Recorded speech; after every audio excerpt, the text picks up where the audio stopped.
Today in London, the top 10%. Simple things, bank price.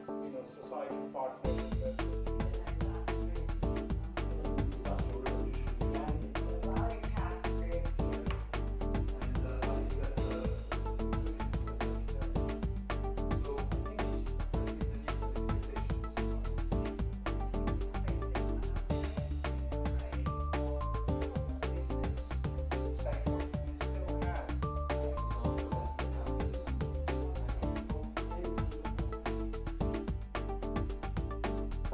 Well, firstly, dialogue and discussion is important, and that's why I really welcome the Business and Society initiative. It is important to preface any action with dialogue with all the stakeholders.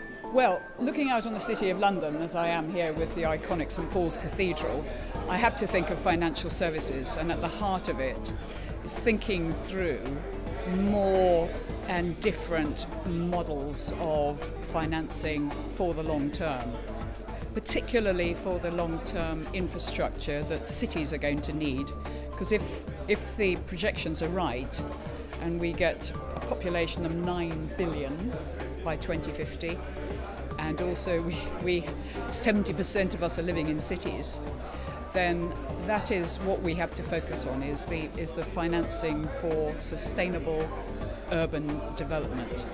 So the practical steps that people do need to take is reimagine their businesses in the light of today's changed environment, decide how they can remain relevant to their customers and to their employees in particular, and then to the broader society.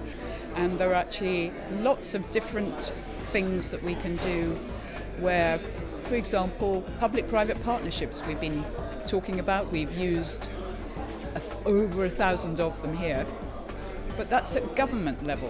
Why don't we start thinking about the public bit being at city or municipal level, and optimising their infrastructure rather more intelligently than we do.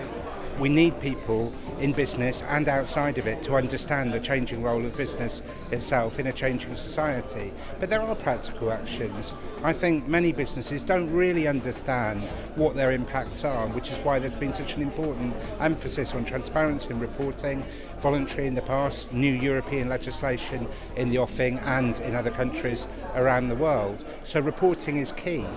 I think also to embrace international instruments and mechanisms that there are, that ranging from the ILO declaration, OECD guidelines, business and human rights framework of the United Nations. For some people, those will be new words, that'll be jargon, it won't be meaningful. We have to make it meaningful for business, because these are very important principles that we as a world have come to agreement on.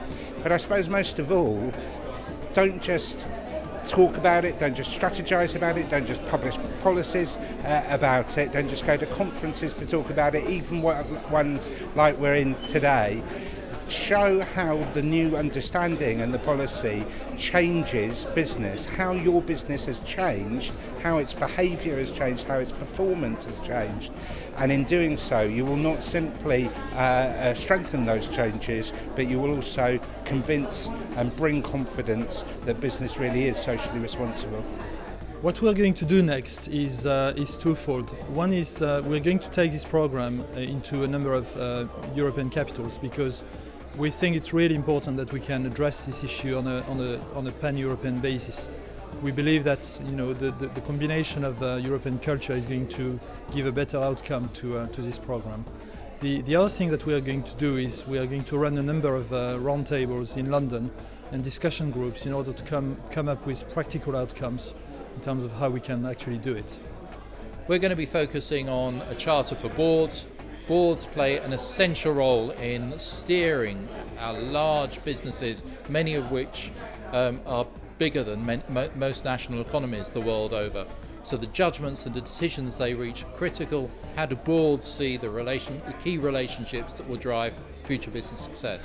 We're also going to be looking at a charter for investors, particularly building on the insights and the lessons from the Stewardship Code in the UK, picking up on the interest across Europe for understanding how long-term considerations can be at the heart of the relationship between investors, boards, but also between the citizen and the saver. And finally, looking at a framework for business in society for policymakers. How can different communities of policymakers, business society, NGOs, civil society come together around that shared sense of purpose, and how can we take that forward in practice?